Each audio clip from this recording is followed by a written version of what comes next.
Ready to move in premium triplex villas at Bachupally APR projects. Delhi liquor కేసులో arrest అయి తీహార్ జైల్లో ఉన్న ఎమ్మెల్సీ కవితకు బెయిల్ వస్తుందా లేదా అన్న అంశంపై సర్వత్రా ఉత్కంఠ నెలకొంది. ఆమెకు సంబంధించిన మధ్యంతర బెయిల్ పిటిషన్పై ఇవాళ రౌజ్ అవెన్యూ కోర్టు తీర్పు వెల్లడించనుంది. తన చిన్న కుమారుడు పరీక్షల కోసం మధ్యంతర బెయిల్ కోరుతూ కవిత కోర్టును ఆశ్రయించారు. గత గురువారం కోర్టులో వాదనలు ముగిశాయి. కవిత మధ్యంతర బెయిల్ పై కోర్టు తీర్పు రిజర్వ్ చేసిన విషయం తెలిసిందే. కవితకు మధ్యంతర బెయిల్ దొరుకుతుందా లేదా కస్టడీని పొడిగిస్తారా లేదా అన్న అంశంపై ఆసక్తి నెలకొంది.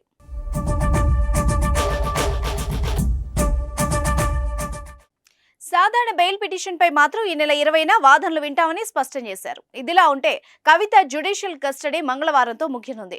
ఒకవేళ బెయిల్ దొరక్కపోతే మంగళవారం కవితను మళ్లీ ఢిల్లీ రౌజ్ అవెన్యూ కోర్టు ముందు హాజరుపరుస్తారు.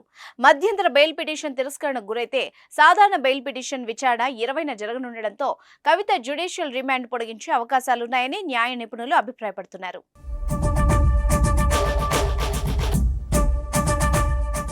మరోవైపు తీహార్ జైల్లో ఉన్న కవితను విచారించేందుకు సిబిఐకి రౌజ్ అవెన్యూ కోర్టు అనుమతినిచ్చింది. దీంతో శనివారం తీహార్ జైల్లోనే సిబిఐ అధికారులు కవితను విచారించారు. శనివారమే కవిత తరపు న్యాయవాది న్యాయస్థానాన్ని ఆశ్రయించారు. సిబిఐ విచారణను రీకాల్ చేయాలని కోరుతూ పిటిషన్ దాఖలు చేశారు.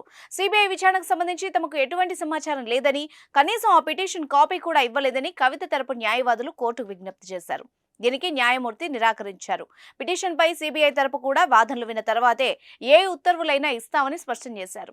ప్రస్తుతం కవితకు బెయిల్ వస్తుందా లేదా అని రాజకీయ వర్గాల్లో చర్చనీయాంశమైంది.